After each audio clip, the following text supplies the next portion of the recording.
हरिओम। तो दोस्तों हम शुरू कर रहे हैं एक नई lecture series application of derivative, जो कि डिफरेंशिएशन की क्या क्या एप्लीकेशन हो सकती है उस पर चर्चा करती है। डेरिवेटिव की क्या क्या एप्लीकेशन हो सकती है। तो पहली चीज़, जिसने भी मेथड ऑफ डिफरेंशिएशन की सीरीज़ नहीं देखी है, उस पर थोड़ा हाथ तंग है, तो वो प्लेलिस्ट ज़रूर देख लें। उसका लिंक डिस्क्रिप्शन में मिल जाएगा आपको। और एप्लीकेशन ऑफ डेरिवेटिव में हम majorly d Y by D x, अगर डेरिवेटिव एग्जिस्ट करता है तो, या बिना उसकी हेल्प के भी फंक्शन के बिहेवियर के बारे में क्या कमेंट कर सकता है, वो सब जानने वाले इस लेक्चर सीरीज के अंदर। सो शुरू कर रहे हैं हम एप्लीकेशन ऑफ डेरिवेटिव।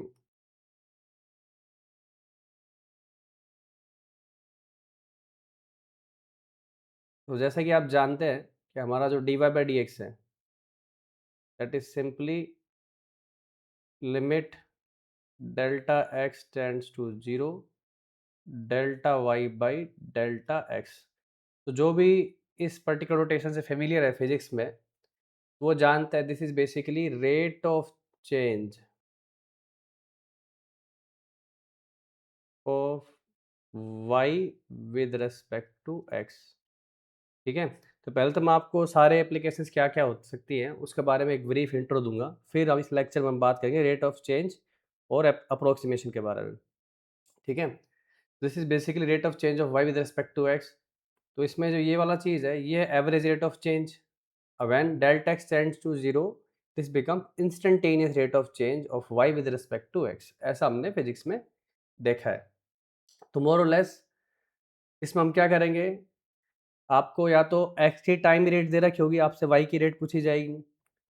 ठीक है। तो आपको y को as a function of x express करना पड़ेगा। ठीक है। अगर दिया हुआ है तो अच्छी बात है, नहीं तो लैंग्वेज का यूज़ करके आपको वो चीज़ एक्सप्रेस करनी पड़ेगी। फॉर एग्जाम्पल, अगर मैं ऐसा कहूँ कि मान लो एक पॉन्ड है, उस पे एक बच्चे ने क्या किया, पत्थर मारा तो एक रिपल बन गया, और ये रिपल कॉन्स्टेंटली क्या हो रहा है, आउटवर्ड एक्सपैंड हो रहा है। तो ऑब्वियसली बात है, ये सर्कल बड़ा होता जाएगा। तो मेरे को रेडियस की रेट अगर गिवन है, लेट्स से आर रेडियस, तो D R by D T मेरे को गिवन है। मेरे से पूछा जाएगा एरिया का rate at a particular instant और at a particular value of r. तो सिंपली आप क्या करेंगे, A is equal to pi are square express कर देंगे और डिफ्रेंशिएट कर देंगे। तो सिंपल डिफरेंशिएशन तो हमने अच्छे से कर ही लिया मेथड ऑफ डिफरेंशिएशन के अंदर। तो चेन रूल वगैरह का यूज़ इसमें होता रहेगा। नॉर्मल जो भी हमने मेथड ऑफ डिफरेंशिएशन में पढ़ा था, logarithmic differentiation, parametric, implicit, chain rule, वो सब इसमें इस्तेमाल होंगे। ठीक है। सिंपल एक बार आपने फंक्शन निकाल लिया तो उसके बाद तो सिंपल डिफरेंशिएशन ही है। तो ये तो आपका रेट ऑफ चेंज। दूसरी अपनी एप्लीकेशन इसमें अप्रोक्सीमेशन। ठीक है। मेरे को वैल्यू अप्रोक्सीमेट करनी है। जैसे मान लो y क्या है, फंक्शन ऑफ x है, दैट ए पर्टिकुलर x आपको y की वैल्यू पता है, किसी दूसरे x पर आपको वैल्यू y की एस्टिमेट करनी है। ठीक है। तो इसका बेसिक लॉजिक जो वर्किंग प्रिंसिपल है वो कैसे है, ये मान लो मेरा कोई फंक्शन है। ठीक है। और ये हो गया अपना पास x1, ये हो गया पॉइंट सम x2। ठीक है। तो हम ऐसा बोलेंगे भाई, ये अपनी जो कोड बनी है, ये जैसे ए बी, और एक अपनी टेंजेंट है ए पॉइंट पे, इस तरह से। ओके। सो ये पॉइंट y1 हो गया, ये पॉइंट y2 हो गया। सो मैं सिंपली क्या लिख सकता हूँ, स्लोप ऑफ ए बी क्या बनेगा, ये बनेगा y2 minus y1 upon x2 minus x1। ठीक है। तो अप्रोक्सीमेशन क्या बोल रही है कि सिंपल भाषा में कहूँ तो ये जो गैप है x2 माइनस x1, ठीक है, डेल्टा x बोलते हैं उसको। इसको मतलब आप ऐसे लिख सकते हो, delta y upon delta x। ये अगर गैप सिग्निफिकेंट ना हो, मतलब हमारा जो डेल्टा x है, एक्स की वैल्यू जो अब जिस पे आप निकाल रहे हो उसके अराउंड हार्डली 1 या 2% ही हो, जैसे कि नॉर्मली अपन फिजिक्स में यूज करते हैं ना, 1-2% तक है, तो फिर हम अप्रोक्सीमेशन अप्लाई कर सकते हैं। तो in that scenario, when delta x is not too much, ठीक है, तो in that scenario we can take delta Y by delta approximately equal to D Y by D x at x is equal to x1।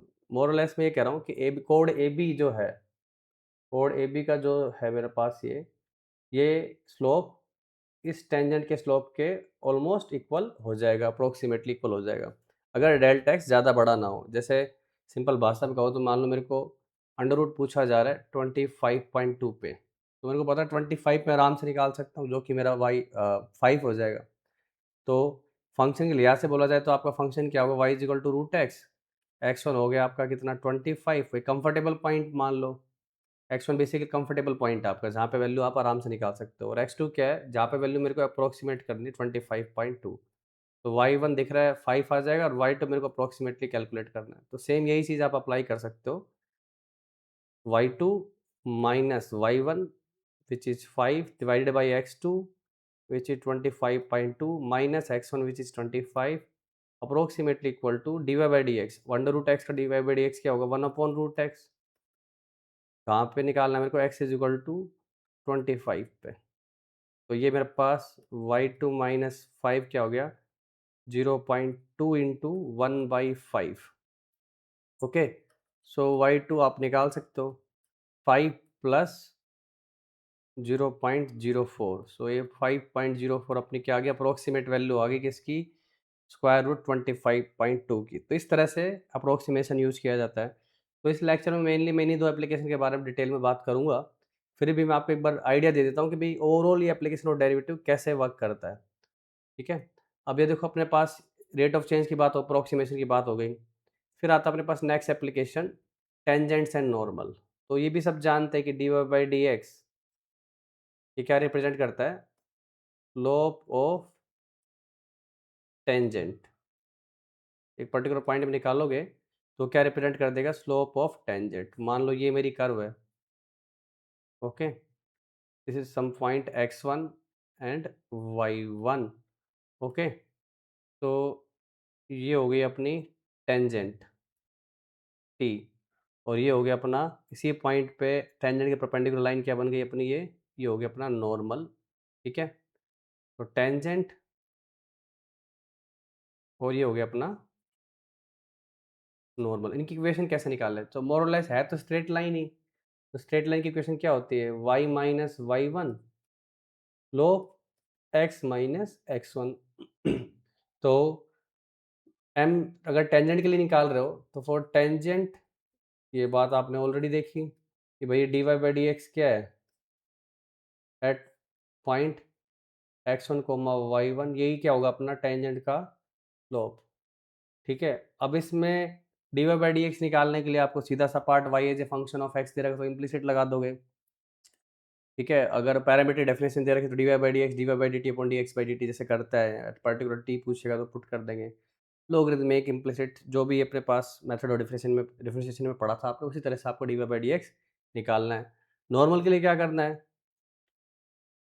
Normal case में भाई tangent normal क्या है, आपस में perpendicular है, तो दोनों के स्लोप का प्रोडक्ट क्या होगा, क्या पढ़ के आए हैं, m one m two will equal to minus one, m one m two will be equal to minus one.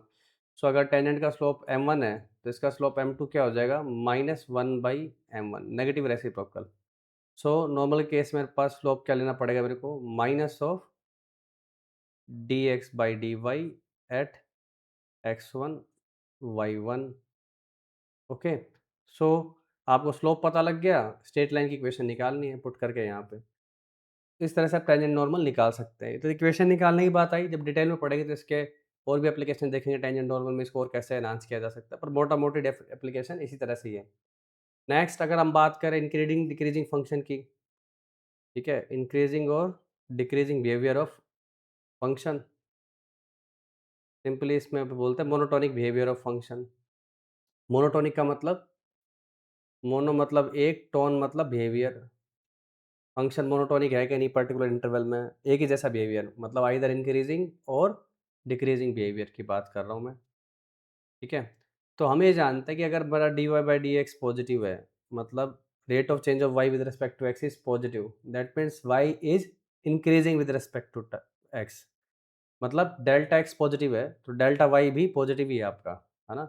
यही तो अपन देखते हैं रेट ऑफ चेंज में, delta y upon delta x. तो अगर ये चीज़ पॉजिटिव तो ये भी पॉजिटिव है, इसका मतलब एक्स बढ़ने के साथ वाई भी बढ़ रहा है, ये फंक्शन क्या हो जाएगा अपने पास, इंक्रीजिंग।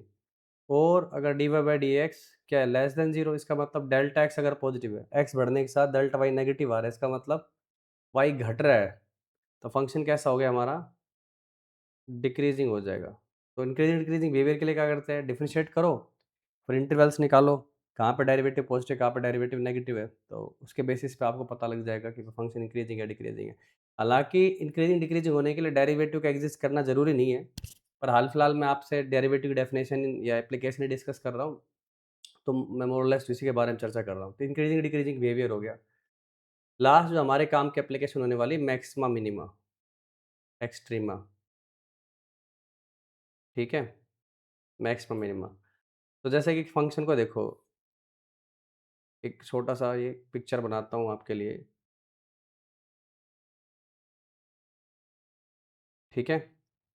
तो ये देख पा रहे हैं आप कि यहाँ पे एक सीधी टेंजेंट बन जाएगी, यहाँ पे भी एक सीधी टेंजेंट बन जाएगी अगर मैं टेंजेंट बनाने की कोशिश करूँ तो यहाँ पे, ठीक है। तो क्या मतलब निकला इसका, अब यहाँ से देखो, और इधर टेंजेंट बनाए तो इस तरह की आएगी, इधर बनाऊँ तो इस तरह की आएगी, इधर बनाओ तो इस तरह की आएगी, यहाँ बनाओ तो इस तरह की आएगी। तो ऐसा देखा जा सकता है कि भाई यहाँ पे जो चीज़ है ये लगातार क्या कर रही है, बढ़ रही है ना।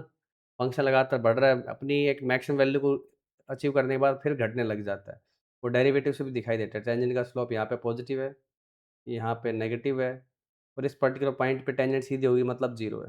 मतलब डेरिवेटिव क्या हो रहा है, पॉजिटिव से नेगेटिव शिफ्ट हो रहा है, तो अपनी हिल आ रही है, बढ़ रहा है बढ़ रहा है बढ़ रहा है, मैक्सिमम अचीव किया फिर गिर गया। तो अल्फा पे क्या अचीव हो रही है, हिल, ठीक है।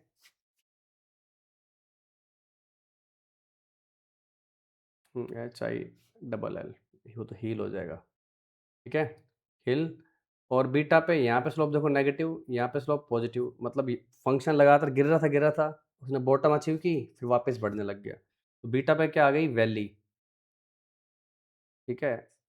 अब इसको अपनी नॉर्मल भाषा में क्या बोलेंगे, यहाँ पे मैक्सिमा है, यहाँ पे मिनिमा है, to be precise local maxima and local minima. Local का मतलब अपने आसपास के इंटरवल में, अपने नेबरहुड में, ठीक है। और ग्लोबल का मतलब क्या होता है, लार्जर, और फंक्शन कैसे बोले तो पूरी डोमेन में। तो आप ये देख पा रहे हैं कि अपने पास d Y by D x, अगर यहाँ पे बात करूँ तो d Y by D x कैसा, इस पर्टिकुलर पॉइंट पे जीरो है, और इसका साइन बदल रहा है कहाँ से, पॉजिटिव से negative. D Y by D x switch हो रहा है कहाँ से, पॉजिटिव से नेगेटिव। तो ये ज़्यादा जरूरी कंडीशन है। तो ये क्या हो गया हमारा फर्स्ट डेरिवेटिव लोकल मिनिमा पे, यहाँ पे भी d Y by D x zero है, और अंतर क्या है, इसका साइन चेंज हो रहा है negative to positive, okay, negative to positive. तो ये किसका पॉइंट आ गया मेरे पास, लोकल मिनिमा का, ठीक है। तो फर्स्ट डेरिवेटिव टेस्ट से ही देख सकते हैं अपन कि उसका साइन कैसे बदलना है।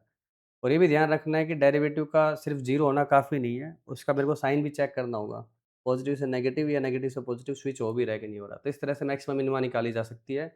इसको बोलते हैं अपन फर्स्ट डेरिवेटिव टेस्ट। मतलब मैक्सिमम मिनिमा के लिए जो आप डिस्टिंक्शन बना रहे हैं वो कहाँ से बना रहे हैं, फर्स्ट डेरिवेटिव से बना रहे हैं, तो फर्स्ट डेरिवेटिव टेस्ट बोलेंगे। लेकिन अगर सेकंड डेरिवेटिव की बात की जाए यहाँ पे, तो उसका साइन कैसा होगा, वो क्या होगा।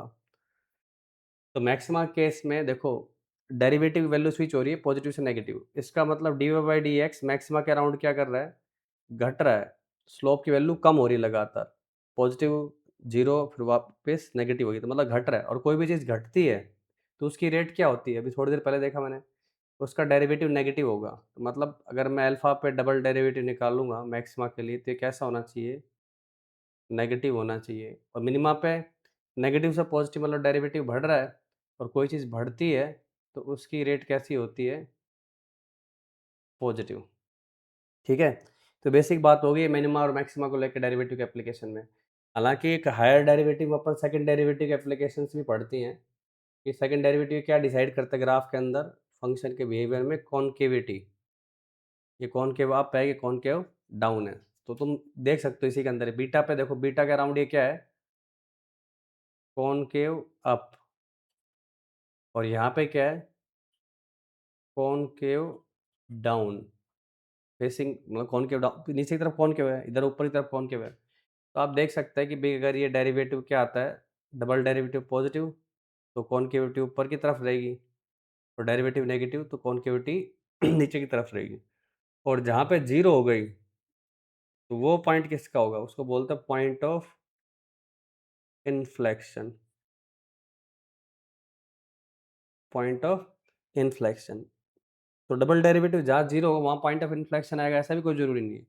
मेन चीज़ क्या है, उसका साइन बदलना ज़रूरी है। जैसे यहाँ पे कह रहे हैं कि डेरिवेटिव अगर जीरो भी हो जाए तो मैक्सिमम मिनिमम आएगा, उस पॉइंट पे कोई ज़रूरी नहीं है। इस बात को स्टैब्लिश करने के लिए एक्स क्यूब को देख लो, डेरिवेटिव क्या 3x²। ऑल दो डेरिवेटिव एक्स पे जीरो हो जाएगा लेकिन उसका साइन तो बदलेगा नहीं। तो आप देखते भी हो ग्राफ ऐसा होता है, जीरो पे ना तो क्या है मैक्सिमम ना ही मिनिमम, लेकिन इसका भी डेरिवेटिव करो तो 6x आ जाता है, जो कि x बराबर जीरो पे जीरो हो रहा है और उसका साइन भी बदल रहा है, पॉजिटिव से नेगेटिव से पॉजिटिव। तो देख रहे हो ग्राफ, कौन के वो डाउन से कौन के वो अप की तरफ बढ़ रहा है, एक्स क्यूब का ग्राफ। तो ये था आपका एप्लीकेशन ऑफ डेरिवेटिव की मोटा मोटी मैंने आपको इंट्रोडक्शन दे दी। इन 5 चीज़ों पे मैं बात करने वाला हूँ डेरिवेटिव की एप्लीकेशन में। तो एक एक करके देखते हैं इनको। चलिए शुरू करते हैं, रेट मेजर पे थोड़ा सा डिटेल्ड क्वेश्चंस करते हैं। तो सबसे पहले वही वाला सवाल देखते हैं कि हमारे पास एक पॉन्ड है जिसमें एक बच्चे ने पत्थर मार दिया तो एक रिपल बन गया। कंसीडर ए पॉन्ड, एक child throws a stone which makes a ripple in the pond, circular ripple. The ripple is constantly expanding. Okay, ripple is constantly expanding at a rate of 2 metre per second. तो इसका जो R है वो लगातार बढ़ रहा है at a rate of 2 metre per second. Let it be some 2 metre per second ऐसा आ गया। तो अपने को बोला जाएगा find rate of change of its area when t is equal to 10 seconds and r is equal to let's say 6 metre. तो simply मैंने बोला कि एरिया है उसको पाई आर स्क्वायर लिखोगे आप, तो डिफरेंशिएट कर दोगे D A by D T. अब देखो ये फंक्शन तो आर का है और डिफरेंशिएशन करने टाइम के रिस्पेक्ट में, इसलिए क्या इस्तेमाल करना पड़ेगा, chain rule 2 pi R D are by D T, और वैल्यूज डालते जाओ। तो एरिया की रेट निकालनी है, D A by D T is equal to 2 pi R की वैल्यू 6, ठीक है, और टाइम टी कितना बोल रहा है मेरे को 10 सेकेंड। तो उसका तो रोल है नहीं, D R by D T value डाल दी मेरे को सिंपली कितनी 2 मीटर पर सेकेंड। ओके, तो ये कितना हो गया मेरे पास, क्योंकि ये टाइम पे डिपेंडेंट आया नहीं पूरी तरह। कितना आ गया मेरे पास, 24 पाई यूनिट्स का ध्यान रखेंगे, मीटर स्क्वायर पर सेकेंड, ठीक है। ऐसे अपन वो पुराने वाले फॉर्मूले अपने यूज होंगे इसके अंदर। मैं बोलता हूँ इसमें अगेन, कंसीडर ए सिलेंडर, ठीक है, एक सिलेंडर है whose रेडियस, जैसे R, radius R is increasing at a rate of जैसे 15 centimetre per second and its height h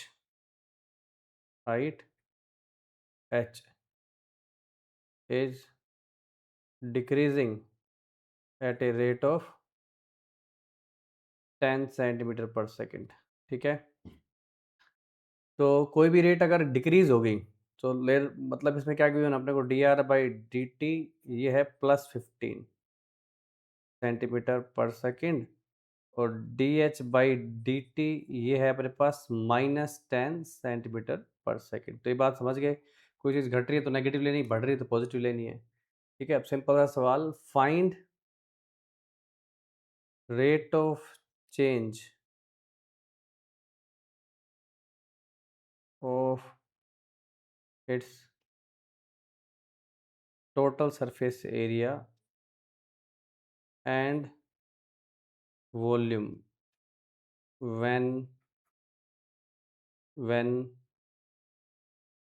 r is 20 centimetre and h is 50 centimetre.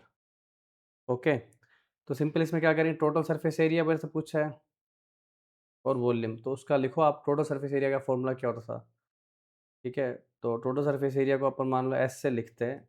ये क्या बन गया मेरे पास 2πRH, ये तो होता है कर्व्ड सरफेस एरिया, उसमें ऊपर नीचे के पार्ट और ऐड कर दोगे तो 2πr² आ जाएगा।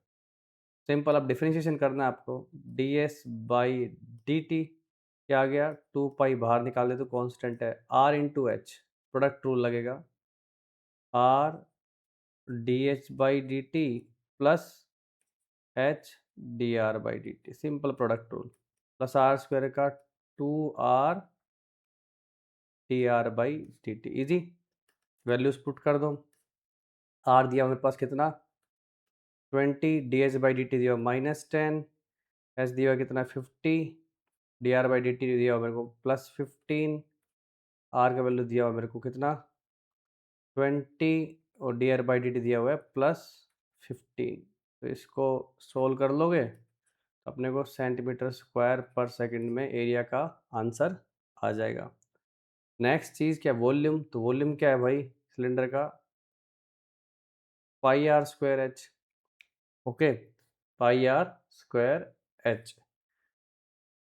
तो इसको डिफरेंशिएट कर दो, dv/dt, पाई कांस्टेंट है पड़ा रहेगा, प्रोडक्ट रूल लगाओगे, r² dh/dt plus h as it is, r² differentiation 2r dr/dt, ठीक है, इतना होगा 2rh dr/dt। सेम r की वैल्यू पता ही है अपने को, पुट करोगे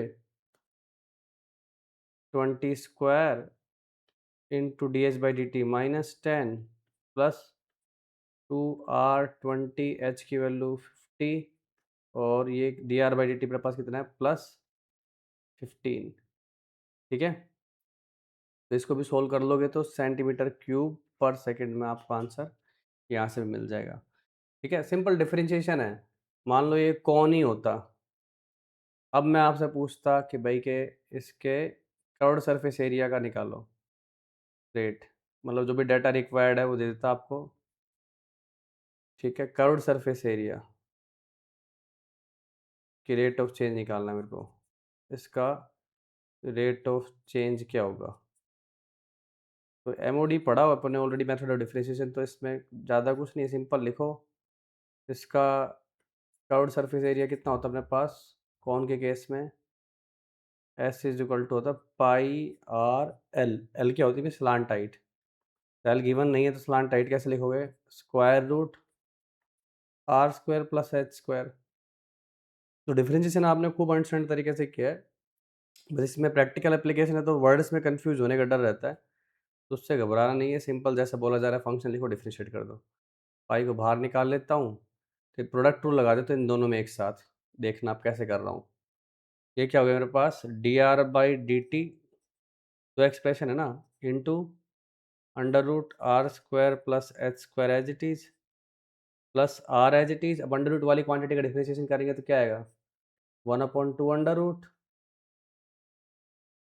इंटू अंडर रूट के अंदर की क्वांटिटी का डिफरेंशिएशन, वो क्या होगा 2r dr/dt plus 2h dh/dt। तो आपको r और h की वैल्यू दे रखी होगी, उस हिसाब से आप इसको पुट कर सकते हैं। या कई बार क्या होता है कौन के केस में, कौन के केस में अपने पास एक सिंपल सा क्या होगा कि भाई अपने को कई बार ये दे रखा होता है, ये वाला एंगल दे रखा होगा, वर्टिकल एंगल दे रखा होगा, तो आपको आर और एच का रिलेशन मिल जाएगा।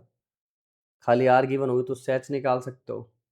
ठीक है, और आर और एच का रिलेशन अगर पता है अपने को तो बेसिकली आर क्या हो गया H tan अल्फ़ा, अल्फ़ा अगर फिक्स है तो dr/dt क्या हो जाएगा dh/dt tan अल्फ़ा। तो dh/dt और r आपस में dr/dt आपस में रिलेटेड हो जाएंगे, मतलब कहने का है कि r या h में से किसी एक की भी इक्वेशन मेरे को एक का भी दे रखा होगा ना वैल्यू और उसका रेट, तो भैया मैं पूरा ये सोल्व कर सकता हूँ। ठीक है, तो एक टाइप के ये सवाल होता है। दूसरा अपने पास जिसकी रेट पूछी है, फॉर एग्जांपल मान लो आपको पूछ रहा है स्फेयर ले लेते हैं जिसका रेडियस r है। ओके, इसका वॉल्यूम रेट अगर आपको गिवन हो, हम बोलते हैं इसका जो वॉल्यूम है it's constantly increasing at a rate of, मतलब इसको कोई ब्लो कर रहा है कॉन्स्टेंट रेट से, इसमें एयर पास कर रहा है, is being inflated at a constant rate of, ऐसे बोल दिया जाए 20 centimetre cube per second. Find rate of change of surface area, surface area when r is equal to 10 centimetre. Okay. तो कायदे से तो आप बोलोगे ठीक है सरफेस एरिया का रेट निकालना है, तो सरफेस एरिया मेरे को पता है सर्कल के अंदर होता है 4 पाई r स्क्वायर। ओके, तो डिफरेंशिएट कर दूंगा रेट निकालने के लिए जैसे अभी तक करते आया हूँ। ds/dt कितना हो जाएगा 8 पाई r dr/dt। r गिवन है पर dr/dt गिवन नहीं है। और ध्यान दीजिए आपको वॉल्यूम गिवन है which is 4/3 pi r cube. तो dv/dt कितना हो जाएगा 4 पाई r स्क्वायर dr/dt। तो आपको देखो इसमें क्या किया हुआ है, डायरेक्टली dr/dt गिवन नहीं है, ठीक है। इंस्टेड ऑफ दैट आपको dv/dt गिवन है, तो आप वो पुट करो, यहाँ से dr/dt निकाल के फिर s को निकालने के लिए उसको सोल्व कर दोगे। तो ये मेरे पास कितने दिया हुआ है 20 सेंटीमीटर क्यूब पर सेकेंड, और r की वैल्यू आपको गिवन है ही 10 सेंटीमीटर। तो dr/dt यहाँ से आ ही जाएगा। तो ds/dt क्या हो जाएगा सिंपली 8 पाई × 10। dr/dt का वैल्यू कितना हो गया 20/4 पाई इंटू r² 10 × 10, ठीक है। dr/dt का वैल्यू मैंने यहाँ से 20/4 पाई r²। तो dr/dt वैल्यू पुट कर दोगे, सोल्व करोगे तो आपको ये आराम से दिख जाएगा। ये हो गया मेरे पास 2, 10 से 10 कैंसिल, ये भी कैंसिल, तो कितना आ गया 4 सेंटीमीटर स्क्वायर पर सेकेंड। यूनिट्स ज़रूर लिखनी है जहाँ तक बोर्ड एग्जाम का कोई सवाल है, और ऑब्जेक्टिव्स में कभी यूनिट का हेर फेर हो तो आप देख सकते हैं उसके हिसाब से, ये बड़ी डील नहीं है, ठीक है। एक छोटा सवाल और देखिए कि हमारे पास मान लो कि कॉनिकल टैंक है, ठीक है, कई जगह होता है इस तरह के रिजर्वियर। कॉनिकल टैंक है, ओके, इस तरह से है जिसमें मेरे को ये आर गिवन है, जैसे इसकी आर है 10 मीटर, और ये हाइट है मेरी इसकी 30 मीटर, ठीक है। कैपिटल आर कैपिटल फिक्स है ना, ये बोल देता हूँ। इसमें से मान लो कि पाइप से कांस्टेंट रेट से पानी प्योर डाला जा रहा है। Water is being poured in the conical tank at a rate of 2 metre cube per second, ठीक है, 2 मीटर क्यूब पर सेकेंड। इसका मतलब जो वॉल्यूम है इसका कॉन्स्टेंटली इंक्रीज हो रहा है at a rate of 2 metre cube per second.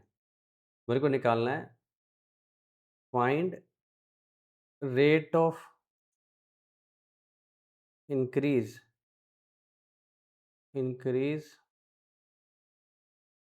Okay, find rate of increase of water level, rate of increase of water level in the tank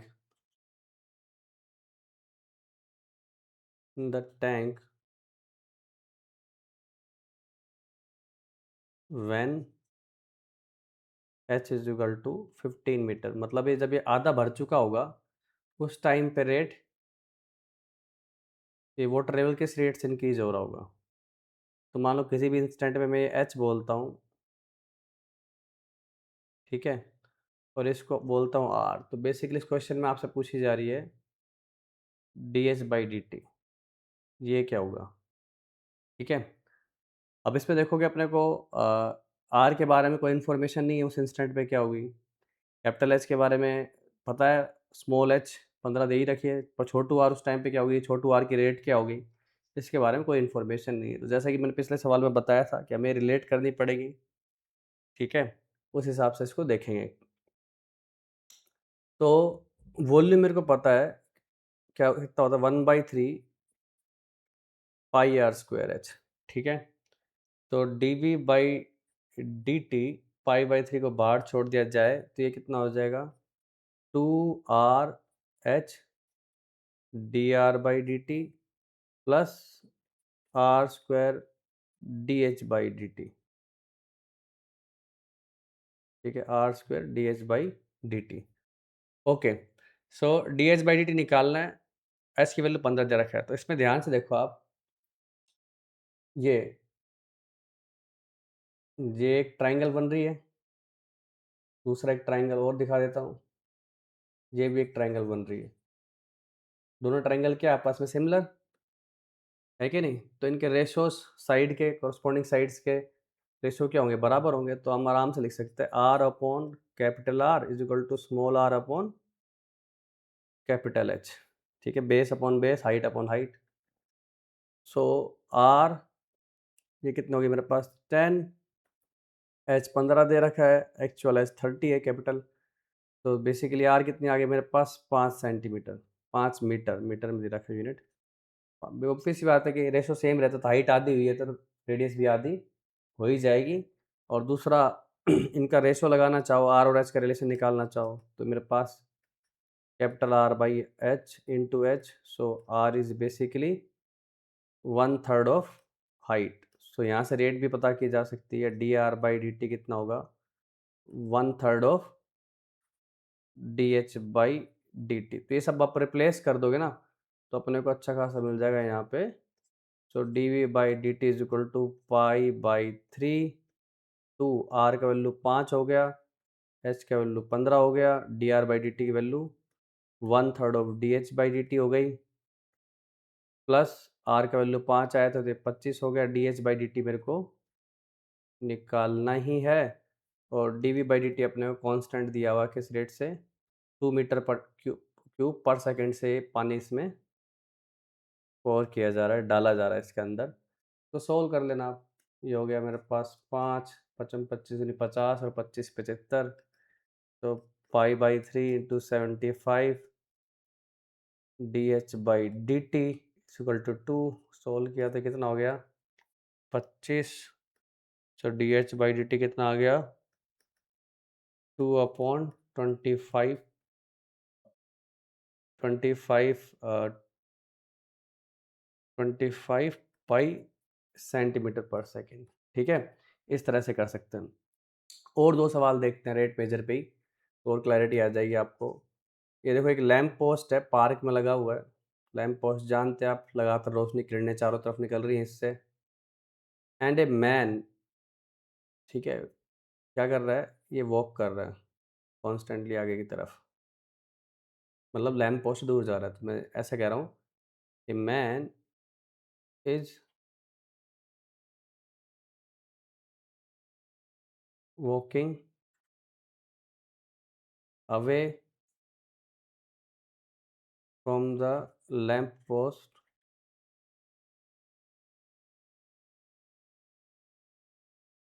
eight a rate of let's से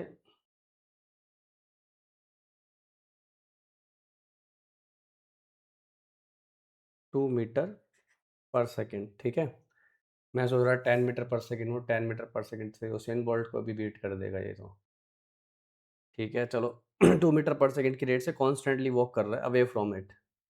तो इससे अपने को पता है कि भाई के किरणें निकल रही हैं, किरणें येलो होती हैं, येलो कलर ले लेते हैं, ऐसे करके किरणें चारों तरफ निकल रही है इससे। तो मेरे को निकालना है find the rate at which A shadow is lengthening.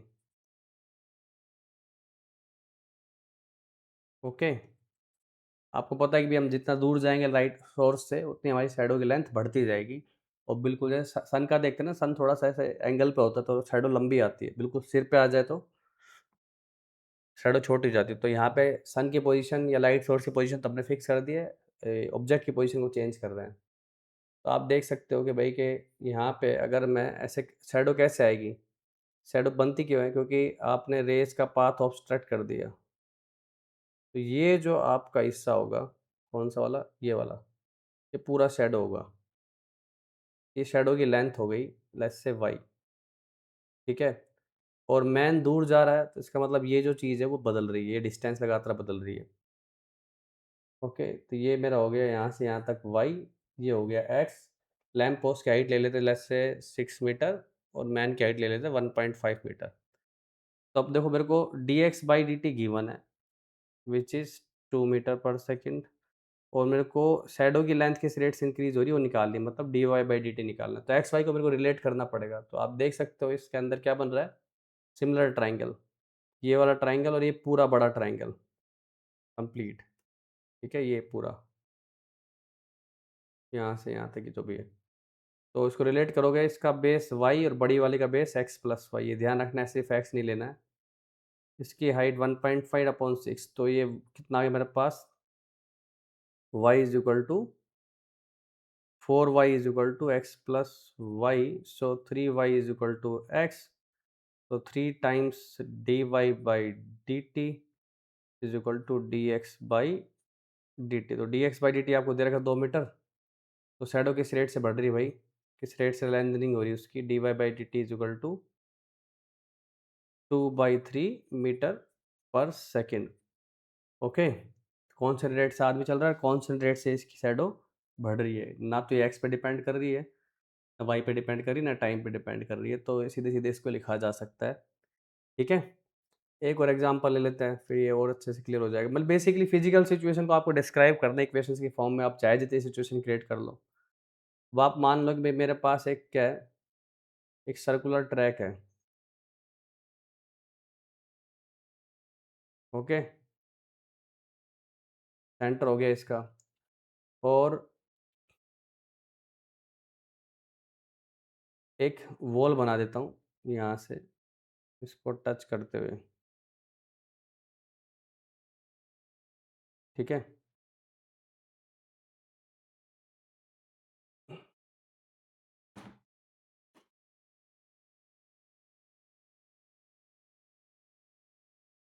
सो मान लो ये टच ही कर रही है, तो ऐसे कह रहे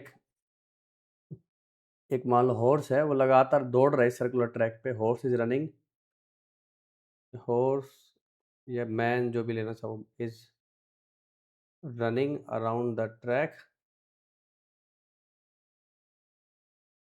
around the circular track.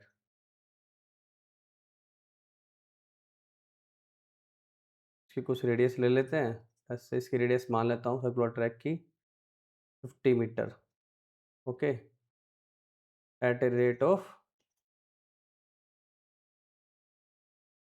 10 metre per second. 5 गुना फास्ट तो कर ही सकता आदमी से घोड़े को। तो हो क्या रहा है कि यहाँ पे इट्स शेडो, तो यहाँ पे मैं ना सेंटर पे एक लाइट लगा देता हूँ, लाइट सोर्स, ठीक है? ये भी क्या करेगा, कॉन्स्टेंटली भेजेगा। तो मान लो किसी पर्टिकुलर इंस्टेंट पे ये हॉर्स इस पॉइंट पे है, तो ये लाइट की किरण जाएगी, तो इसकी शेडो इस पॉइंट पे बन जाएगी, ये होगी इसकी शेडो, ठीक है? Its shadow is being casted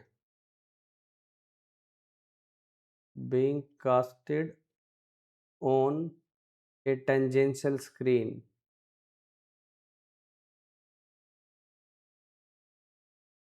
simple, ज़्यादा इंग्लिश नहीं बाहर पढ़ता हूँ, एज शोन लिख देता हूँ, due to light source, okay. Find, तब देखो जैसे ये गोल गोल भागेगा तो शैडो क्या करेगी, शैडो ये भागेगा गोल गोल, तो शैडो जाएगी कहाँ, ऊपर की तरफ जाएगी, इस पॉइंट पे शैडो इन्फिनिटी पे पहुंच जाएगी, क्योंकि दिखेगी नहीं बेसिकली स्क्रीन पे, सीधी ऊपर चलेगी। अदरवाइज ये जाता रहेगा, अभी शैडो यहाँ पे है। तो फाइंड रेट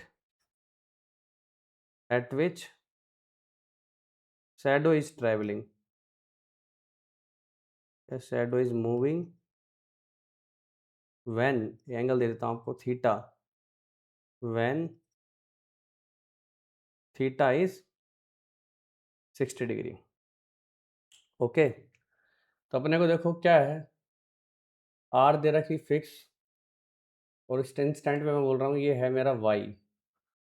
आपको शेडो का मूवमेंट मतलब D Y by D T calculate करना है, ठीक है। तो मैं वाई को क्या लिख सकता हूँ, आर टेन थीटा, ठीक है। अभी देखना मेरे को ये टेंजेंशियल वेलोसिटी दे रखी है, अगर फिजिक्स के लैंग्वेज में यूज करूँ तो D we by D T दिया हुआ है। तो अगर मैं D Y by D T निकालना चाहता हूँ तो क्या बनेगा, आर तो कांस्टेंट है, टेन थीटा का डिफरेंशिएशन हो गया secant square theta into d theta by D t. जिन बच्चों को नहीं पता है कोई दिक्कत वाली बात नहीं है, इनको रिलेट कर लेंगे, वी थीटा आर कैसे रिलेट होंगे। तो हमें ये पता है, देखो ये आर्क लेंथ है जो कि चेंज हो रही है, वी का चेंज, वी मतलब लेंथ, आर्क लेंथ लगातार बढ़ती जा रही है। तो हमें ये पढ़ा है बचपन से, थीटा बराबर एल बाई आर होता है। तो एल बराबर कितना हो गया, आर थीटा। तो डी एल बाई, ज़्यादा मैं वी ओमेगा का यूज ना करूँ तो सिंपल इससे भी लिख सकता हूँ, हमारे जो गणित में नॉलेज दी जाती है, आर कॉन्स्टेंट है, D theta by D t. तो ये आपको दिया हुआ है, D L by D T दिया हुआ कितना, 10 मीटर पर सेकेंड। पुट कर दो यहाँ पे, आर का value, R D theta by D T सीधे पुट कर देता हूँ, 10, थीटा का वैल्यू 60 दिया हुआ है, मैंने 60 डिग्री, 60 डिग्री पे सेकेंड थीटा की वैल्यू हो जाती है 2, स्क्वायर करूँगा 4, तो कितनी आ गई मेरे पास, 40 मीटर पर सेकेंड, ठीक है। तो ये कुछ थे रेट मेजर से रिलेटेड क्वेश्चंस। तो चलिए दोस्तों अब बात करते हैं अप्रोक्सीमेशन पर। जैसे कि वर्ड से ही पता लग रहा है, हम वैल्यू अप्रोक्सीमेट करने वाले हैं, ठीक है।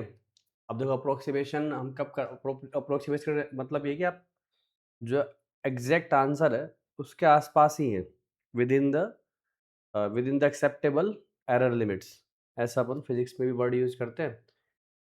तो जैसे कि मैंने इसको ऑलरेडी एक्सप्लेन भी किया था, फिर से बता देता हूँ आपको कि भाई ये हो गया अपना x1, ये हो गया अपना x2। तो आम भाषा में बोलते हैं x1 मेरा कंफर्टेबल पॉइंट है जहाँ पे मैं फंक्शन की वैल्यू आराम से निकाल सकता हूँ, और x2 क्या है मेरा पॉइंट है जहाँ पे मेरे को वैल्यू पता करनी है। तो ये जो कोड का स्लोप है ए बी, अगर ये जो गैप है डेल्टा एक्स बहुत ज़्यादा ना हो तो हम अप्रोक्सीमेटली इस टेंजेंट के बराबर इस कोड का स्लोप ले सकते हैं एट पॉइंट x1। ये बेसिक लॉजिक है इसके पीछे। मतलब कहने का है कि delta Y by delta X nearly equal to D Y by D x at x is equal to x1। Okay, simple से सवाल से ही लेते हैं, वाई इज इक्वल टू मान लो अपना है, जैसे वाई जैसे मान लो सिंपल बोला जाए कि approximate find approx value of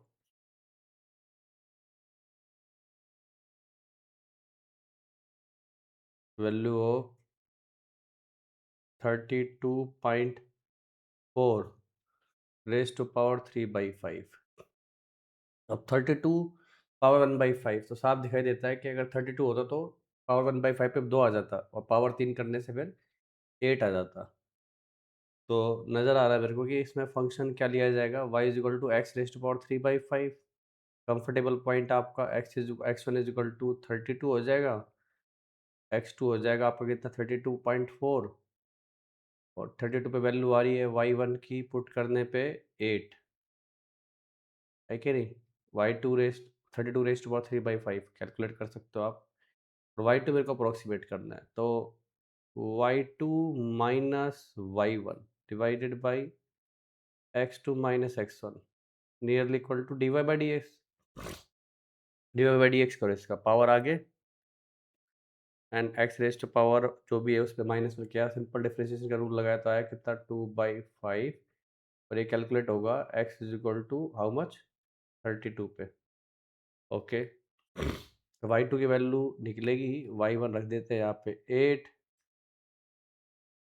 x2 minus x1 32.4 minus 32, 3/5 divided by 2 rest x square का मतलब कितना होगा 2 रेस्ट पावर 2 4 हो जाएगा, है ना। 32 रेस्ट पावर 1/5 2 हो गया, और रेस्ट पावर 2 करोगे तो 1/4। ये हो गया मेरे पास 20। तो y2 का वैल्यू कितना हो गया भैया, 8 प्लस 0.4, बीच का अंतर 0.4 क्रॉस मल्टीप्लाई कर दिया, इंटू 3/5 इंटू 4, काट के हो गया 0.1, ये हो जाए 0.6, 0.06, so 8.06. Okay, so we can say that 32.4 raised to power 3 by 5 is nearly equal to 8.06. ठीक है। अब ये जो x2 माइनस x1 की जो वैल्यू है नेगेटिव में भी हो सकती है। फॉर एग्जाम्पल ये आप खुद करके देखें, मैं आपसे पूछता हूँ 26 26.8 रेज टू पावर 2/3 का वैल्यू अप्रोक्सीमेट करना है। तो 26.8 के पास है 27, जिसका क्यूब रूट मेरे को पता है 3 है। ठीक है, तो अपना फंक्शन क्या हो गया, y is equal to X raise to power 2/3 और y is equal to X raise to power 2/3 और x1 हो गया 27, x2 हो गया 26.8, y1 कितना हो जाएगा 9, है ना। 27 की पावर 2/3 कितना हो गया 9, 1/3 3 स्क्वायर किया तो वापस 9 आ गया, और y2 आपको अप्रोक्सीमेट करना है। Simple, y2 minus y1, x2 minus x1 nearly equal to divide by dx, कितना आएगा 2/3 x raise to power minus 1/3 तो y2 माइनस y1 का value 9, x2 minus x1 26, x2 minus x1 26.8 minus 27 nearly equal to 2/3 upon x raise to power 1/3। कहाँ पर निकालना है मेरे को, x इज इक्वल टू 27 पे, 3 हो जाएगा। कितना हो गया ये, y2 is equal to 9 plus 0, 9 sorry, plus नहीं माइनस, डिफरेंस माइनस में आ रहा है, क्रॉस मल्टीप्लाई करोगे तो माइनस में रहेगा, 9 माइनस 0.2 इंटू 2/9, तो इसको सोल्व कर लो आप, 0.4 आ रहा है, y2 हो गया मेरे पास कितना 9 माइनस 0.4 हो गया 0.9, 4 द 36, 9 4 द 36, तो 0.444 ऐसे ही चल रहा है ये। तो इसको आप नियरली 9.0, 9 माइनस 0.04, तो 9 माइनस 0.04 भी ले तो this can be taken as nearly equal to 8.96। Okay, इस तरह से निकाल सकते हैं। इसमें फंक्शन गैस करना था। फिर एक तरह के सिंपल सवाल और ये भी होते हैं कि आपको मान लो फंक्शन ही दे रखा है simple 3x square minus 2x plus 1 to find value of f of 2.01, approximate value of f of 2.01। तब देखो तो 2.01 डाल के स्क्वायर करूंगा तो थोड़ी तकलीफ होगी, तो अप्रोक्सीमेट वैल्यू निकालने का मतलब क्या, बात वही है, अभी यहाँ पे आपका फंक्शन ऑलरेडी बना के दिया हुआ है,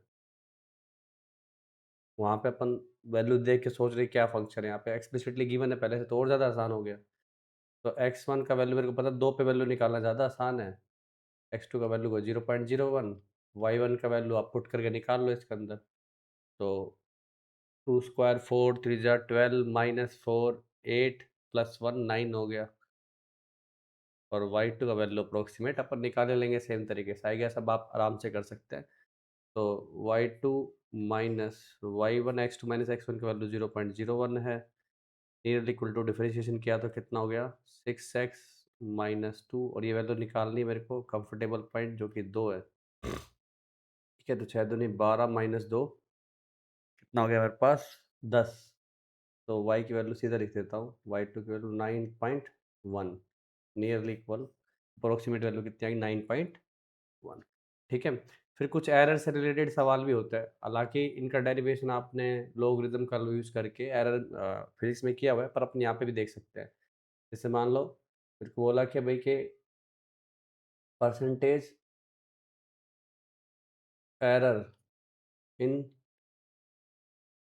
radius measurement is 2%. Find percentage error in volume. तो पहले तो परसेंटेज एरर का मतलब समझ लो, कोई भी क्वांटिटी है उसमें परसेंटेज निकालने का मतलब delta X by X, percentage error, delta X उसकी एरर है with respect to the original reading.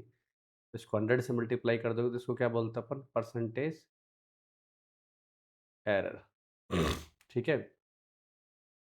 तो अब पहली बात वॉल्यूम ऑफ स्फेयर,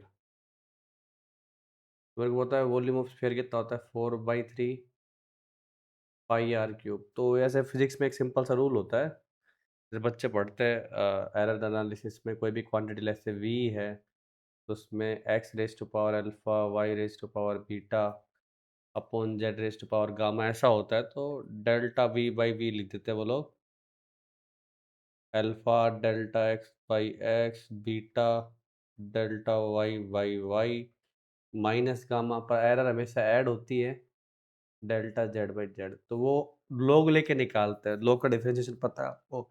अब यहाँ पे जैसे मान लो एल एन एक्स आएगा तो उसका डिफरेंशिएशन क्या लिखेंगे हम, डी एक्स बाई एक्स। और क्योंकि एरर 1-2%, 3%, 5% के अंदर अंदर ही है, तो अप्रोक्सीमेटली डी एक्स की वैल्यू को डेल्टा एक्स से लिख देते हैं। तो ये वो प्रिंसिपल यूज़ करते हैं उसमें करते टाइम। अभी यहाँ पे अपन क्या बोल रहे थे, सही ऊपर पढ़ा है वही चीज़ को इस्तेमाल कर रहा हूँ, कि हम बोलेंगे डेल्टा, क्योंकि नियरली एरर थोड़ी है, तो delta V by delta R को नियरली इक्वल लिख सकते हैं D we by D R. ठीक है, जैसे अभी करते हैं ऐसे अपन। ठीक है, और यहाँ पे रेडियस की वैल्यू दे देता हूँ आपको, कितनी, 10 सेंटीमीटर, उस हिसाब से कर लिया जाएगा। देखते हैं। तो वो अगर मैं यही प्रिंसिपल फिजिक्स वाला लगाऊं तो यहाँ पे डेल्टा वी बाई वी क्या बनेगा, 3 times delta R by R. Constants का कोई रोल नहीं रहता एरर के अंदर। ठीक है, तो ये कैसे, अगर हम लॉग से डिराइव करें तो आ ही जाएगा, नॉर्मल तरीके से कैसे करें इसी फॉर्मेट में। तो हमने बोला delta V by D we by D R की वैल्यू कितनी है, that is 4 pi are square. तो हम क्या लिख सकते हैं, delta V will be equal to 4 pi are square. Percentage error निकाले, दोनों साइड वॉल्यूम से डिवाइड कर दिया।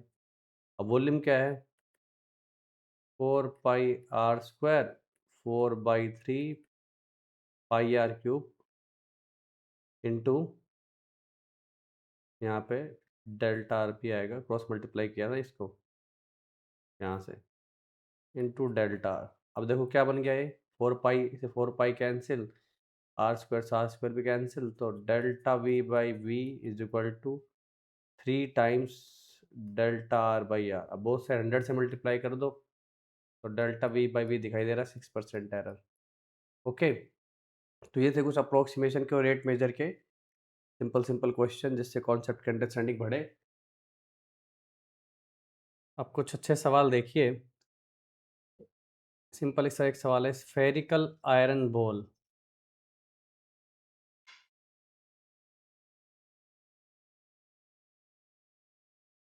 अब कुछ अच्छे सवाल देखिए, स्फेरिकल आयरन बॉल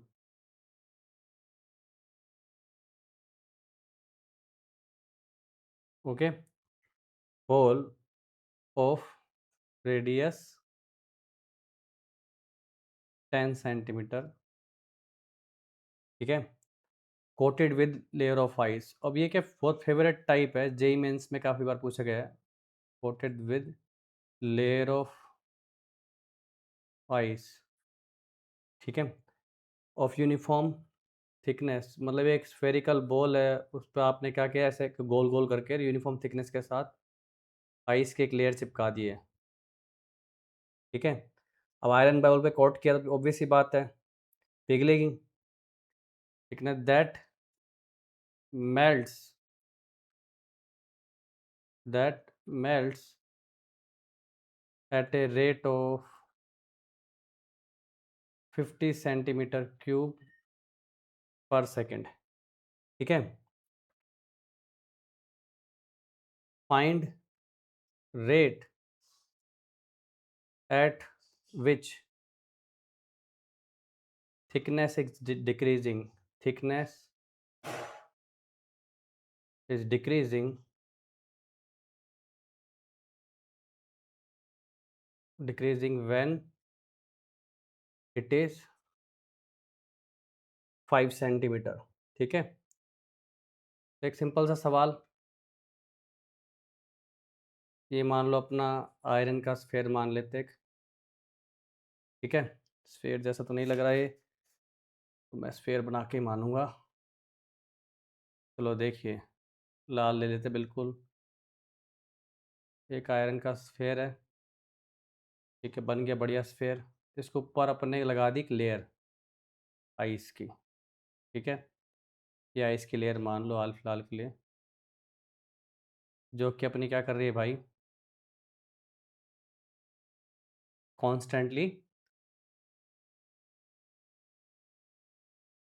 पिघल रही है। अब ये मान लो किसी भी इंस्टेंट पे मान लो x है, और ये होगी रेडियस 10। अब इसे दो तरीके हैं, या तो आप क्या है सिर्फ आइस आइस का वॉल्यूम लिखो, क्योंकि मेरे को आइस के वॉल्यूम में डिक्रीज दिख रहा है, या फिर आप पूरे स्फेयर का वॉल्यूम भी लिख सकते हो, क्योंकि इतना पार्ट तो वैसे भी कांस्टेंट है। क्योंकि अगर मान लो आप एग्जैक्टली आइस का वॉल्यूम भी लिखोगे ना, तो वो क्या बनेगा मेरे पास, 4/3 pi r cube outer volume minus inner volume, ठीक है, माइनस इनर वॉल्यूम मतलब 10 क्यूब। इसलिए अगर आप आउटर आउटर भी लिखो तो भी कोई फर्क नहीं पड़ेगा, क्योंकि इनर का तो कांस्टेंट है। वैसे भी इसका डिफरेंशिएशन करने जाऊंगा तो क्या होगा, ये खत्म हो जाएगा। तो 4/3 पाई आर 3 टाइम्स x+10 का होल स्क्वायर इंटू dx/dt। तो ये चीज़ आपको 50 दे रखी है, मेल्ट कर रही है, इसका मतलब वॉल्यूम कम हो रहा है, तो -50। 3 से 3 काट दिया, 4 पाई एक्स की वैल्यू आपको 5 दे रखी है, तो 15 का स्क्वायर 225 हो जाएगा। तो इसको सोल्व कर लोगे तो आपको dx/dt मिल जाएगा, ठीक है, इजी। एक क्लासिक प्रॉब्लम रेट मेजर में देखो, अपने ये इसकी है, फिजिक्स की प्रॉब्लम है, आपने पढ़ा भी होगा कि मान लो कोई एक रिजिड रोड है, ओके, एक रिजिड रोड है, ऐसे करके क्या कर रही है, स्लाइड कर रही है। ये एंड भी स्लाइड कर रहा है इसका, और ये एंड आगे की तरफ स्लाइड कर रहा है। बीच में इनके मान लो जिस इंस्टेंट पे थीटा है, इस एंड की वेलोसिटी मान लो ये ए, ये बी, तो वी ए अगर इसकी वेलोसिटी हो तो इसकी क्या होगी, वी ए और वी बी का रिलेशन निकाल दो, बेसिकली कहना चाह रहा है आपस में क्या रिलेशन होगा। तो इसको फिजिक्स के तरीके करो ना, रिजिड बॉडीज में क्या होता है कि भाई के मान लो रोड है, तो रोड के अलोंग कंपोनेंट क्या होता है, कांस्टेंट। वो अलग अलग कंपोनेंट नहीं हो सकते, अदरवाइज रिजिड बॉडी का मतलब क्या हुआ, इसके कोई भी दो पॉइंट के बीच में रोड के अलोंग हमेशा लीनियर वेलोसिटी क्या होगी, अलोंग द रोड कंपोनेंट हमेशा क्या होंगे, इक्वल होंगे। तो उस चीज़ को भी ले सकते हो कि रिलेटिव वेलोसिटी नहीं हो सकती किसी भी कोई भी दो पॉइंट के बीच में, इन दोनों के बीच में, इसके अलोंग परपेंडिकुलर होती रोटेशन आता ही है, पर इसके अलोंग कंपोनेंट क्या होंगे, हमेशा जीरो। ये थीटा है तो 90 माइनस थीटा होगा, तो वो कॉन्सेप्ट लगाओ तो तुम क्या देख सकते हो, V B cos 90 minus theta sine theta हो जाएगा, और वी ए ये क्या हो गया मेरे पास, इसको आगे सरकाओ, ये थीटा दे भी थीटा, तो वी ए इधर है तो ये क्या हो गया, V A cos theta, V A cos theta. तो रिलेशन आ गया, वी बी इक्वल टू क्या आ गया मेरे पास, वी ए कोट थीटा। ऐसे रिलेट कर सकते हो। मैथ का तरीका देखना चाहो जो अभी अपन ने पढ़ा है, मान लो एक्स कोऑर्डिनेट, ये वाई कोऑर्डिनेट, तो मेरे को पता है कि भाई dx/dt क्या है, वी ए है, और dy/dt क्या है, -vb है, ठीक है। ये नेगेटिव ही होगी, बिकॉज वाई टाइम के साथ डिक्रीज कर रहा है। और इनको रिलेट करना हो तो कैसे रिलेट कर सकते हो, मान लो रोड की लेंथ एल है और रिजिड रोड है, तो लेंथ तो कांस्टेंट रहेगी, तो X square plus Y square is equal to L square. तो डिफरेंशिएट किया, 2 dx/dt, 2x/dy/dt, 2y/dy/dt is equal to 0। Value put कर दो, कैंसिल हो गया, x dx/dt कितना हो गया, V A, Y dy/dt minus V B, तो माइनस वी बी वाई। तो देखोगे आप कि वी बी किसके इक्वल आ रहा है, x/y वी ए। x/y क्या होगा, इस ट्राइंगल को देखो, कोट थीटा हो गया। तो ऐसे रेट मेजर के तरीके से भी इसको किया जा सकता था, ओके। ये करते ही हैं, इसमें एक और रोटेशन का भी कॉन्सेप्ट यूज़ कर लेते हैं, तो फिजिक्स में तो उसमें और भी वैरायटी ज़्यादा आती है, पर हाल फिलहाल मेरे को रेट मेजर के बारे में डिस्कस करना है, तो उसको इस तरह से कर सकते हैं, ठीक है। रेट मेजर में एक और इंटरेस्टिंग क्वेश्चन देखो, कह रहा है कि A and B are sides of squares, are sides of two squares. Obvious सी बात है, एक ही स्क्वायर की साइड अलग अलग तो होगी नहीं, सारी साइड सेम होती हैं। और उनके बीच में रिलेशन दे रखा है B is equal to A minus A square. ठीक है, find rate of change of area of one with respect to area of second. एक स्क्वायर का दूसरे स्क्वायर के रिस्पेक्ट में रेट ऑफ चेंज निकालना है एरिया का। ठीक है, तो अपन ने देखो इसमें वो यूज करते हैं पैरामीट्रिक डिफरेंशिएशन, या फिर ऐसे बोल सकते हो फर्स्ट स्क्वायर का एरिया क्या हो गया ए स्क्वायर, सेकंड स्क्वायर का एरिया क्या हो गया बी स्क्वायर। मेरे से पूछा क्या जा रहा है, D A one by D A two, देख rate of change of area of first with respect to area of second. तो इसको कैसे लिख सकता हूँ, डी ए वन, अब दूसरे वाला बी का फंक्शन है, दोनों को बी के रेस्पेक्ट डिफरेंशिएट कर सकता हूँ, D A two by D B, है कि नहीं। पैरामीटर डिफरेंशिएशन जैसे करते थे प्रॉपर, मैं इसके फॉर्म में लिख के बता रहा हूँ आपको। अब D A one by D B को क्या लिख सकते हो, D A one by D A into D A by D B. ठीक है, ओके, तो डिवाइड बाई क्या हो गया ये, d A two by D B. तो d A one by D A क्या हो गया टू ए, और d A by D B के बजाय d B by D A निकालता तो ज़्यादा आसान होता मेरे लिए। ठीक है, वो D B by D A निकालूंगा तो वो आएगा वन माइनस टू ए। अभी वही लिख रहा हूँ, तो ये आप उल्टा कर दूंगा, d A by D B निकालने के रेसिप्रोकल कर दूंगा, one minus two A divided by D A two by A कितना हो गया मेरे पास टू बी। ठीक है, तो ले दे के बात होगी d A one, simple chain rule इस्तेमाल किया है। ओके, तो two A by one minus two A, ये हो गया, टू बी कैंसिल कर दिया, बी की वैल्यू भी पुट कर सकते हो, वन माइनस टू ए इंटू बी की वैल्यू क्या है, ए कॉमन निकालो तो वन माइनस ए से कैंसिल, तो ये हो गया A minus one two A minus one, two A square minus three A plus one. ठीक है, अब ए की वैल्यू अगर मेरे क्वेश्चन में गिवन होगी तो वो पुट करके ये क्वेश्चन को सॉल्व कर सकता हूँ, इजी। अब कुछ अप्रोक्सीमेशन पे भी देख लो एक दो सवाल। मेरे को बोला जा रहा है एक एक्यूट एंगल ट्राइंगल है, ठीक है, उसके अंदर sides A and B of constant angles, और base A and B are constant. A side ये ले लेता हूँ, बी साइड ये ले लेता हूँ, ए के सामने वाला ए हो गया, बी के सामने वाला बी हो गया। देखो ए और बी साइड जो है वो कांस्टेंट लेंथ की है, और बेस एंगल्स ए और बी वेरी कर रहे हैं। ठीक है, तो A and B side length are constant,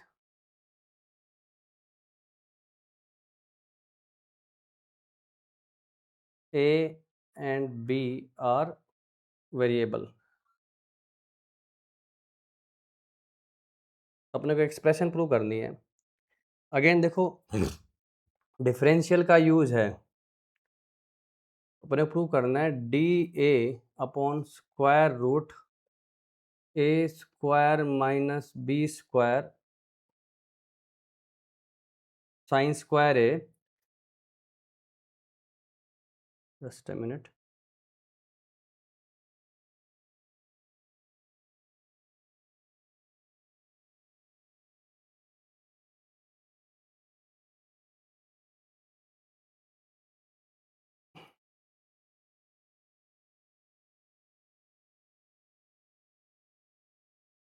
तो अपने को प्रूव करना है D A upon square root A square minus B square sine square A is equal to D B upon B square minus A square sine square B. अब जहाँ तक इस expression को देखने से लगता है कि हम क्या कर सकते हैं, साइन रूल का यूज़ कर सकते हैं, क्योंकि ऐसा दिया हो ना, तो देखो साइन रूल क्या होता है, साइन ए अपॉन ए, साइन बी अपॉन बी। वैसे एक्चुअल में साइन रूल लोग ऐसे याद करते, बात एक ही है, ए अपॉन साइन ए, साइड अपॉन सामने वाले एंगल का साइन, साइड अपॉन सामने वाले एंगल का साइन, साइड अपॉन सामने वाले एंगल का साइन, जो कि वैल्यू क्या आती है, रेशियो है 2r, जहाँ पे r क्या मेरी सर्कम रेडियस है। ठीक है, तो इसको प्रूव कैसे करोगे, ए और बी तो कॉन्स्टेंट, तो बहुत सारे अपन डिफरेंशिएशन लगा सकते हैं। अब ये क्या बन जाएगा, cos A d A upon A is equal to cos B d B upon B. ठीक है, तो जैसा कि अपने को दिखाई दे रहा है, इसको क्या लिख सकते हैं अपन, d A upon A cos B is equal to D B upon B cos A. और ये तो कोस में आ गया, पर मैं वो चेंज कर दूंगा इसको, जस्ट अब लुक इसी का यूज़ करूंगा, इसका ही, इस आइडेंटिटी का ही। तो डी ए अपॉन कोस बी को चेंज कर दो, कोस बी को क्या लिख सकता हूँ, 1 - sin² बी। 1 - sin² बी क्या हो गया, b² upon a² sine square है, इसका यूज़ करो, देख साइन स्क्वायर बी की वैल्यू। सिमिलरली वहाँ पे कोस ए को रिप्लेस कर दो, 1 - sin² है, और साइन स्क्वायर की वैल्यू भी यहीं से उठा के रखूँगा, वो क्या होगी, 1 - a² अपॉन b²। गैस आप देख पा रहे हैं, अब एलसीएम लोगे, जैसे एलसीएम लोगे आपको ये चीज़ नज़र आ जाएगी, आसान है। तो ऐसे एक छोटी चीज़ और देख सकते हो, सिंपल सा सवाल, आपके पास एक ट्राइंगल है अगेन, ठीक है, उस ट्राइंगल में क्या है, साइड सी और एंगल सी रिमेन कांस्टेंट। ठीक है, मान लो ये सी एंगल है, सामने वाली साइड सी है, तो बोल रहा है एंगल सी और side c are constant, okay, are constant while remaining element change by slightly, बाकी दोनों बदलते हैं। तो अपने को वैल्यू निकालनी है किसकी, d A upon cos a plus d B upon cos b की वैल्यू निकालनी है। ठीक है, तो इसके बारे में विचार किया जा सकता है कि भाई हम डी ए और डी बी को अलग से कैलकुलेट कर लें, कैसे, अभी थोड़ी देर पहले साइन रूल यूज़ किया था मैंने, उसी को वापस काम में ले रहा हूँ, b upon sine b c upon sine c is equal to 2r, differential का यूज़ करेंगे। सो ए बराबर कितना होगा, 2r साइन ए। अब इसमें देखो r कांस्टेंट है, क्यों, c और साइन सी, मेरे को c एंगल c और साइड c कांस्टेंट दे रखा है, तो c अपॉन साइन सी का रेशियो कांस्टेंट होगा, तो 2r कांस्टेंट है, तो यहाँ पे अपने प्रोडक्ट रूल लगाने की आवश्यकता नहीं रहेगी।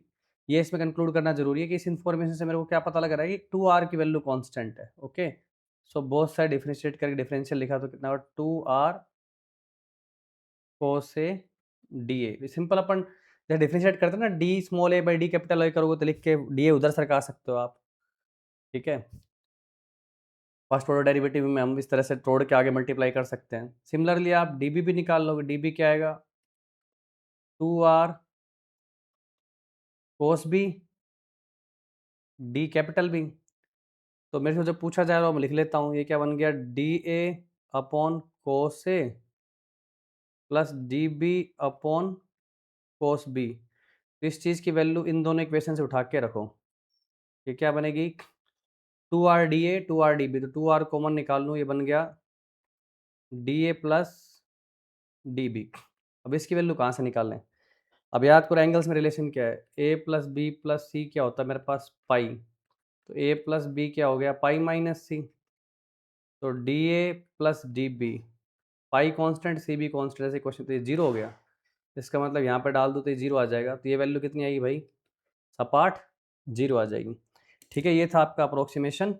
अब कुछ प्रीवियस ईयर क्वेश्चन करा देता हूँ। अब देखो ये जेई मेन 2025 का सवाल है, जैसे कि मैंने बताया था, वो आइस मेल्ट होने वाला सवाल है। और ये इस तरह के सवाल काफ़ी पूछे भी गए हैं। तो ऐसे अपने को देख रहे हो ना आप, आपको ऐसा नहीं है बहुत कुछ यूनिक तरीके का हार्ड वर्क करना है, बस कंसिस्टेंटली आपको एक जो स्टैंडर्ड प्रोसेस वो करते रहना है। आप देखेंगे फिर चीज़ें टर्न अराउंड होती हैं। तो सेम चीज़ कही जा रही है, स्फेरिकल चॉकलेट बॉल है, लेयर ऑफ आइसक्रीम, ठीक है? ये अपनी चॉकलेट बॉल है, कंप्लीट। ग्रीन कलर की चॉकलेट कब से होने लग गई? कौन सी लूँ? ब्राउन दिख नहीं रहा इसमें। ठीक है यार, ये आप इससे काम चलाइए। ये मेरी चॉकलेट है, ठीक है? कंप्लीट। इसके ऊपर एक आइसक्रीम की लेयर चढ़ाई जा रही है, ओके? और ये मान लो आइसक्रीम की लेयर है, जैसे वही लेयर वाला ही क्वेश्चन है। डाटा किस तरह से गिवन है उस पे देखना है अपने को। Ice cream layer rounded when the thickness of the ice cream layer is 1 centimetre, ठीक है? ये थिकनेस मान लो x, so when x is 1 centimetre the ice cream melts at rate of 81 centimetre cube पर मिनट, ओके? अब मेल्ट्स का बताया था आपको d we by D t, already पिछले सवाल में बता चुका हूँ। इवन आप ये अंदर का स्टैंडर्ड वॉल्यूम आप ले भी लोगे ना तो भी कोई फ़र्क नहीं पड़ने वाला है, क्योंकि एक्स में शामिल नहीं होता। D we by D t कितना दिया हुआ है? माइनस 81 सेंटीमीटर क्यूब पर मिनट। नेगेटिव क्यों लिख रहा हूँ? क्योंकि मेल्ट हो रही तो वॉल्यूम ऑब्वियसली बात घटेगा, and thickness of the ice cream layer decrease at the rate of this. So d x by D T is also given, ठीक है? Thickness of the ice cream cube is d x by D T is equal to how much? 1/4 pi minus centimetre पर minute, and we are required to solve for surface area in centimeter square of the chocolate ball, surface area in and the chocolate ball without the ice cream layer, ठीक है? Chocolate ball का अपने को क्या निकालना है? Surface area without ice cream of chocolate ball without ice cream. तो basically आपसे क्या पूछा जा रहा है? आपसे पूछा जा रहा है 4 पाई r स्क्वायर, समझे आप? ये जो पिंकी पिंकी बनाया ना मैंने, 4 पाई r स्क्वायर की वैल्यू बताओ आप। तो आप ये सारा डाटा आपके पास है। आप वॉल्यूम अगर लिख भी लो इस तरह से, v बराबर क्या होता है भाई? अगर आइसक्रीम मेल्ट हो रही है तो आइसक्रीम का वॉल्यूम कितना है? टोटल वॉल्यूम में से मैंने क्या किया, टोटल वॉल्यूम कितना है? x plus r whole cube minus inner volume subtract कर दूंगा, तो इसको डिफ्रेंशिएट करूंगा। D we by D t 4/3 pi पड़ा हुआ है, ये 3 आगे आ जाएगा, x plus r whole square into d x by D t. R cube तो कांस्टेंट है तो उसका डेफिनेशन करने का कोई सेंस नहीं है। 3 से 3 कैंसिल हो गए, सारी वैल्यूज पुट करते जाओ। -81 4 पाई एक्स का वैल्यू दे रखा है इंस्टेंट में 1 सेंटीमीटर, ठीक है? R whole square d x by D t का वैल्यू दिया उस इंस्टेंट पे -1/4 पाई। तो माइनस से माइनस कैंसिल, 4 पाई से 4 पाई कैंसिल, तो देख पा रहे हैं आप 1 प्लस आर की वैल्यू कितनी आ गई? 9 आ गई मेरे पास। 81 आ रहा था, इनका स्क्वायर की वैल्यू तो ये 9 आ गई, तो आर की वैल्यू कितनी होगी भाई? 8 हो गई। और 4 पाई r स्क्वायर की वैल्यू निकालनी है आपको, जैसा कि मैंने बोला, तो कितना हो जाएगा ये? 4 पाई r स्क्वायर की 64 हो गया। 64 फोर जा देख लो कितना हो रहा है मेरे पास, ठीक है? 6 चौक 24, 4 चौक 16, 256 पाई, ठीक है? चेक कर लेते हैं। Yes, correct answer. अब देखो ये एक अच्छा सवाल है, जेई मेन 2022 का है, ओके? कह रहा है एक water tank shape of right circular cone, तो राइट सर्कुलर कॉनिकल टैंक है। तो टैंक बोलते ही समझ में आता है इसको कैसे ड्रॉ करना है आपको। वर्टेक्स ऑब्वियस सी बात नीचे होगा, और यही ऐसा बोला गया क्वेश्चन में, और कॉमन सेंस सोचा जा सकता है भाई टैंक है तो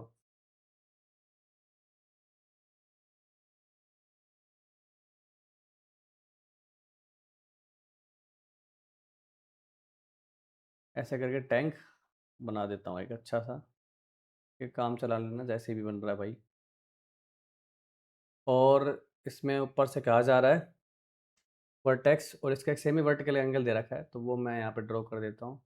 एक्सिस हो गई, सेमी वर्टिकल एंगल दे रखा है अल्फ़ा, और उसका किस तरह से दिया हुआ है कि टेन इनवर्स या अल्फ़ा किसके, टेन इनवर्स 3/4 के, तो इसका मतलब टेन अल्फ़ा हो गया मेरा 3/4, और टेन अल्फ़ा दिमाग में आएगा, सोच सकते हो ये कैट रेडियस मान लो इसकी आर है, ये कैपिटल एच है, तो हम ये क्या हो जाएगा मेरे पास, टेन अल्फ़ा की वैल्यू R/H, और जैसा कि बोला जा रहा है water is being poured in it किस रेट से, 6 मीटर क्यूब पर आवर। ऊपर से अगर पानी डाल रहे हैं उसमें किसी पाइप वगैरह से, तो बोल रहा है कि ऑब्वियस सी बात है पानी भरेगा, तो मैं मान लें तो इस पर्टिकुलर इंस्टेंट पर अगर रेडियस क्या है अपनी आर और हाइट एच है इस इंस्टेंट पे, मान लो हाइट मतलब डेप्थ पानी की जो यहाँ पे बनी हुई है, तो ये चीज़ मैं फिर से लिख सकता हूँ क्योंकि टेन अल्फा तो कांस्टेंट है, सिमिलर ट्रायंगल के बेस पे बोली जा सकती है बात, ठीक है। और रेट निकालनी मेरे को, rate at which wet surface area, जैसे ही वेट सरफेस एरिया की बात कर रहा हूँ तो एक छोटा सा कोन और बन रहा है ना, तो इसका सरफेस एरिया कौन है, ये वाला, तो वेट सरफेस एरिया बेसिकली मोटे तौर पे बोला जाए तो CSA की बात हो रही, कर्ड सरफेस एरिया ऑफ छोटू कौन, सिंपल लैंग्वेज में लिख देता हूँ, छोटू कौन, ओके। इसके निकालनी है wet surface area increasing when depth, अब डेप्थ बताया पानी की डेप्थ बेसिकली छोटू एच ही है, इस 4 मीटर, ओके। सारी बातें हो गई, तो भाई अपने को निकालना है सरफेस एरिया, सरफेस एरिया होता है πr/L, ओके, एल मतलब ये इसकी स्लांट हाइट, और वॉल्यूम की रेट दे रहा है कि वॉल्यूम होता है 1/3 πr²H। अब देखो आपको रेट कैलकुलेट करनी है इसकी, और इसकी रेट दे रखी है, और डेप्थ के बेसिस पे सोल्व किया जा रहा सारा, तो क्यों ना दोनों को मैं पूरी तरह डेप्थ का फंक्शन बना दूं, उसके लिए मेरे को आर और एल की वैल्यू निकालनी पड़ेगी, तो उसके लिए मैं आपका ट्राइंगल पकड़ लेता हूँ बाहर से, ठीक है ना, ये ट्राइंगल बन रहा है ये वाला, इसमें छोटू आर है, छोटू एच है, और ये एल है, ये एल्फा है, एल्फा टेन एल्फा आपको देगा 3/4, ठीक है। तो एच की वैल्यू अगर 4 दे रखी तो ऑब्वियस सी बात है आर की वैल्यू 3 हो जाएगी, एल की वैल्यू 5 हो जाएगी, उस इंस्टेंट पे, ये ध्यान रखना उस इंस्टेंट पे, तो उसका अपने को ध्यान रखना है कि सीधा यहीं पुट कर दोगे तो वैल्यू इस पॉइंट पे वैल्यू आ जाए, मेरे को रेट निकालनी है, मैं पूरी तरह इसको एच का फंक्शन बनाना चाहता हूँ, तो देखो आर क्या है भाई, आर क्या है, यहाँ से देख सकते हो, आर की वैल्यू अगर मैं एच की फॉर्म में निकालूँ,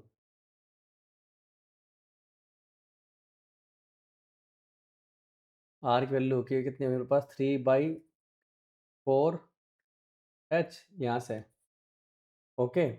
और एल की वैल्यू निकालूँ तो H/L आ रहा है मेरा कितना, इस ट्राइंगल के अंदर देखूँ तो H/L का रेशो तो फिक्स है, एच कुछ भी हो, है ना, एंगल फिक्स है ना मेरे पास ये, तो ये अभी एच है, ये एल हो जाएगी किसी इंस्टेंट पे, तो H/L आ रहा है अपने पास कोस अल्फा, तो एल ये आ गया कोस अल्फा, कोस अल्फा की वैल्यू होगी 4/5, तो एल की वैल्यू कितनी होगी भाई, 5/4 H, ओके।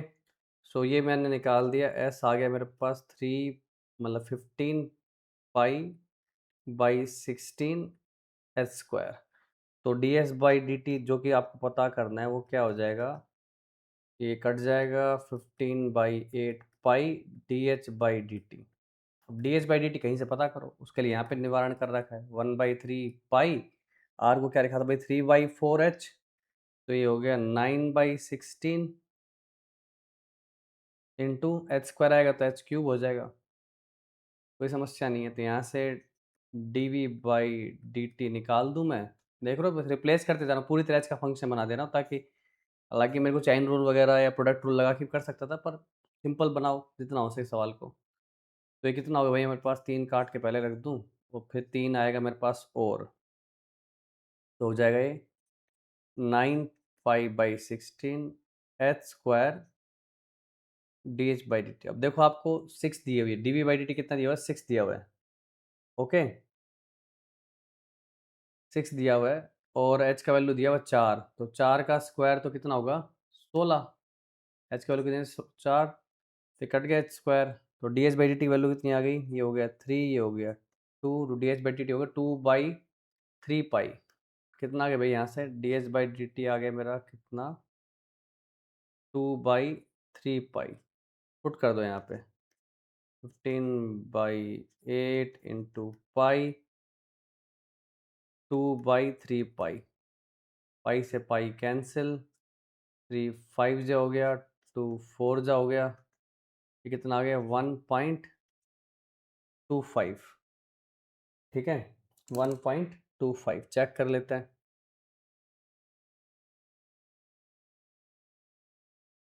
पाई आर एल 5/4 15/16 पाई एच स्क्वायर, ओके पाई 2 आया था आगे, अच्छा एक एच यहाँ पे भी तो आएगा है ना, एक एच यहाँ पे भी आएगा, 2h D H by D T करना था, तो इसमें मैं एच से मल्टीप्लाई करूँगा, एच 4 दे रहा है, तो ये आंसर कितना हो जाएगा मेरे पास 5 आंसर आ जाएगा, तो चेक कर लेते हैं। Yes correct answer. ओके तो ये थे रेट मेजर पे कुछ सवाल, तो इसी के साथ इस लेक्चर की समाप्ति करते हैं। ऑल द बेस्ट, कुछ प्रैक्टिस कीजिएगा।